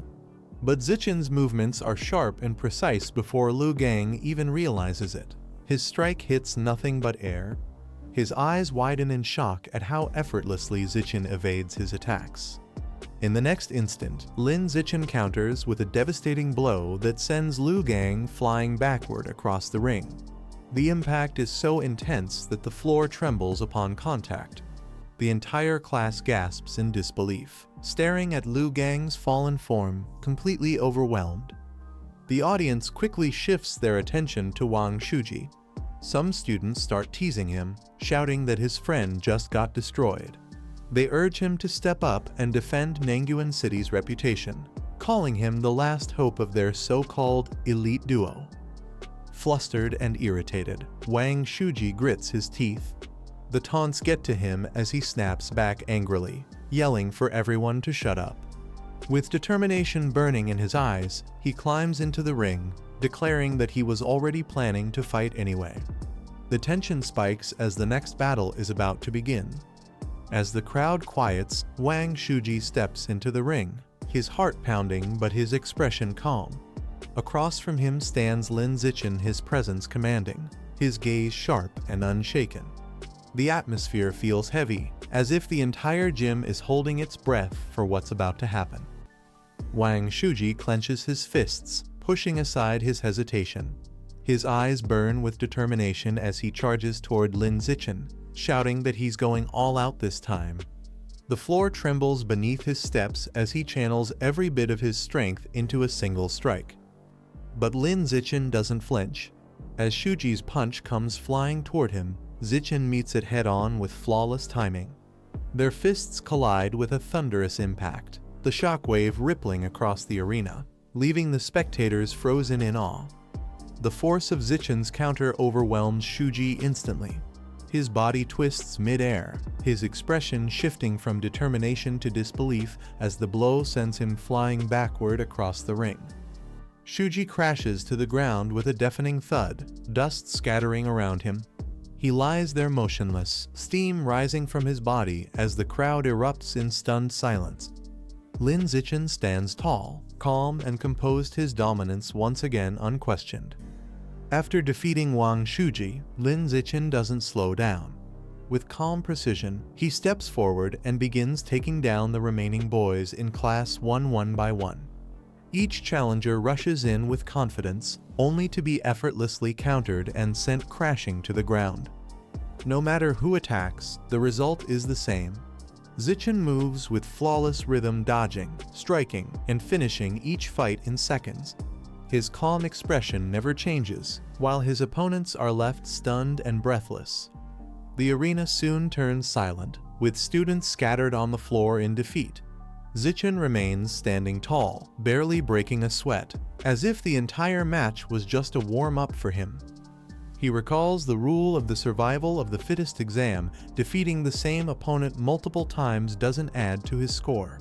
With a thoughtful look, Zichen pauses, already planning his next step, knowing he's still far from done proving his strength.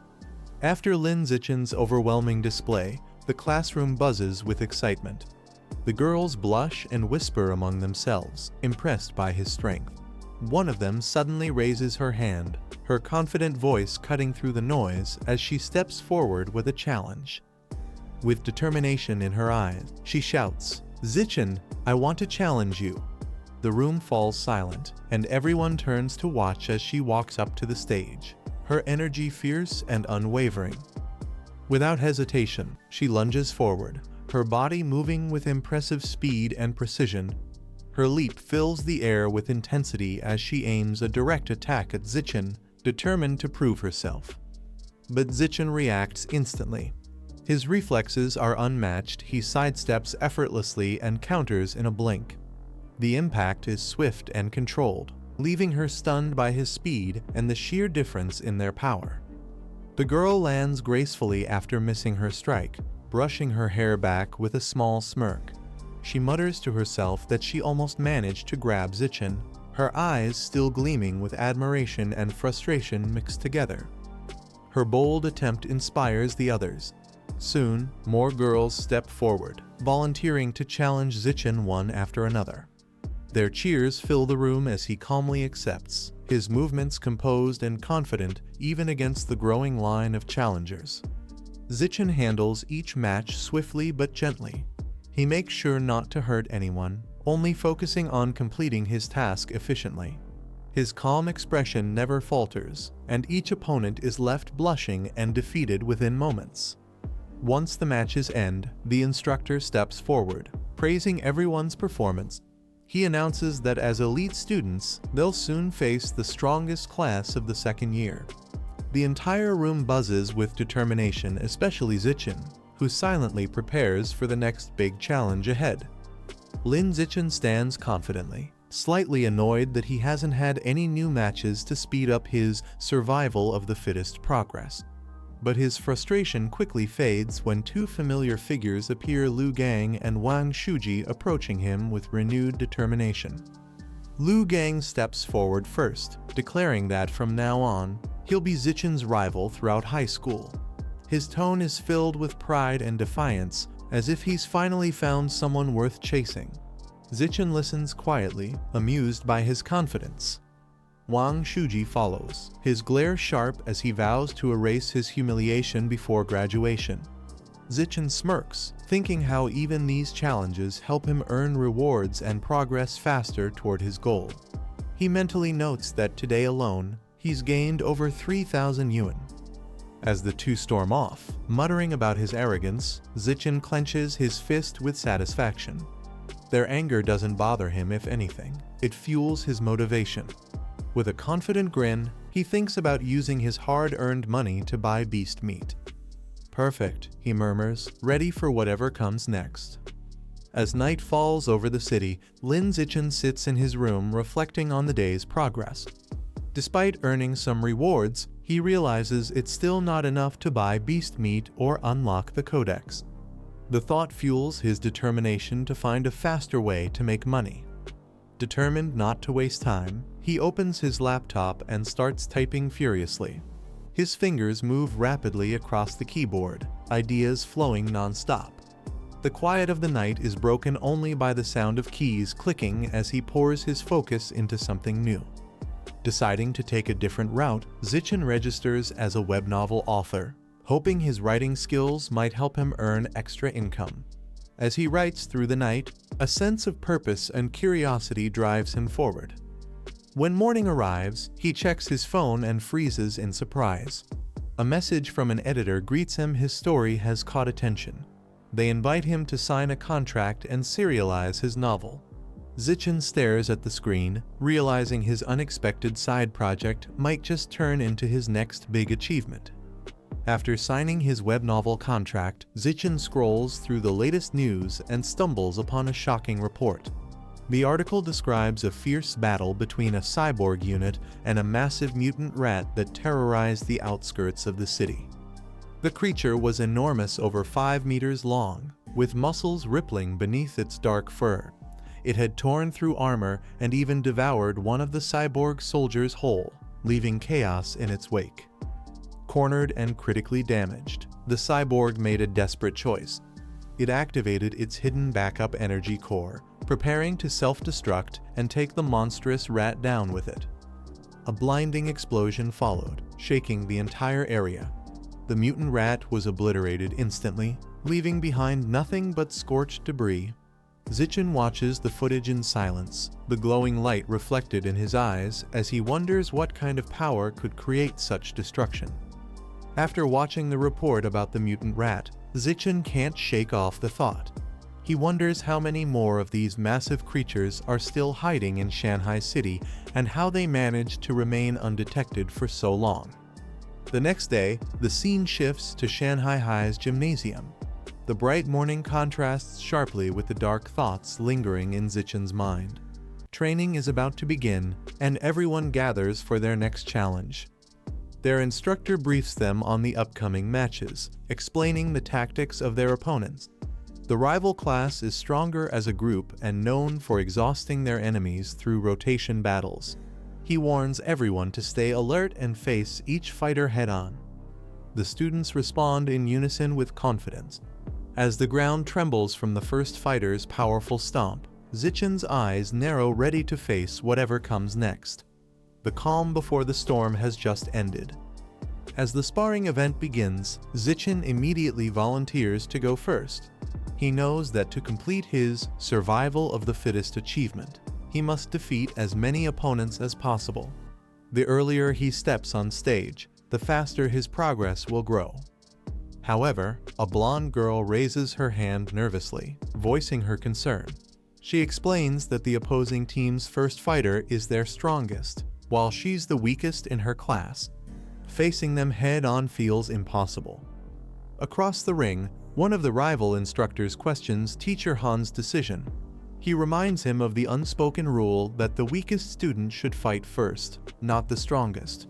Sending out Zichen immediately seems like an unfair move. Teacher Han quickly steps in, ordering Zichen to stand down and let the weaker classmates go first. Zichen pauses for a moment, realizing he'll have to wait his turn, but his determination doesn't fade. His eyes stay fixed on the stage, ready for when his chance comes. Zichen steps down from the stage calmly, acknowledging his teacher's command. Though slightly disappointed, he keeps his composure and waits for the next chance to prove himself. Teacher Han then calls on Yuntong to fight first. Startled, she panics, admitting she isn't ready yet. Her nervousness is obvious as she hesitates, unsure if she can handle the pressure.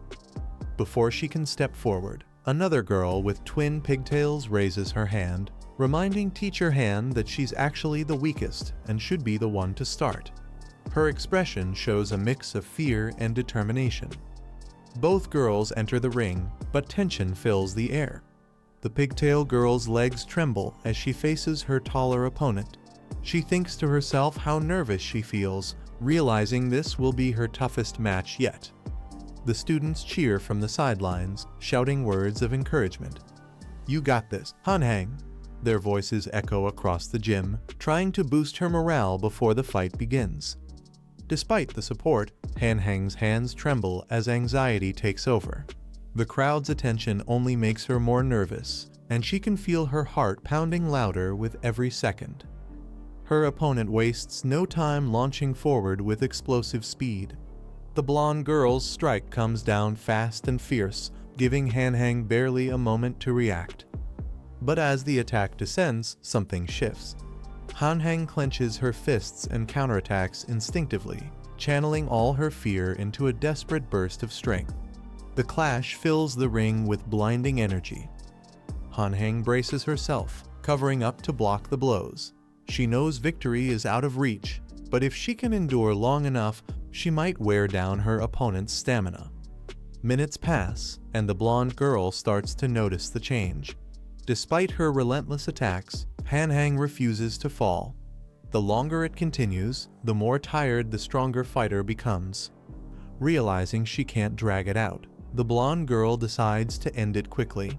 She launches a powerful strike, pouring everything she has into one decisive blow. The impact sends Hanhang crashing onto the floor, her body trembling from exhaustion. Though defeated, her endurance leaves everyone in the arena stunned. Hanhang steps off the stage, exhausted but holding her head high. Despite her defeat, her endurance has earned her silent respect from her classmates. Teacher Han smiles, giving her a thumbs up. He praises her for using defense and stamina drain as her strategy, an intelligent move against a stronger opponent. Zichen approaches and congratulates her warmly, acknowledging that she lasted over 3 minutes against an upper-year student. Encouraged, she nods proudly, her confidence slowly returning. Meanwhile, the next match begins. Another girl charges forward, determined to take advantage of her opponent's exhaustion, ready to turn the tide of the class battle. The next fight starts with a flurry of movement. The brunette student charges in, hoping to catch the blonde off guard, but her kick is swiftly countered. The blonde dodges effortlessly and retaliates with a powerful blow to the opponent's midsection, throwing her balance off completely. With precise timing, she follows up with another strike, sending the brunette stumbling backward before she even has time to recover. The match ends with the brunette pinned to the ground, crying out in pain and surrender. The blonde stands tall, calm and composed, asserting her dominance in front of the entire class. The blonde senior stands over her defeated opponent, criticizing her for attacking without defense and daring to underestimate the regular class. She then smirks and tells the fallen girl to come back after another year of training, confident in her superior experience and skill. As the blonde steps down from the stage, her calm arrogance fills the room, leaving the rest of the students burning with determination.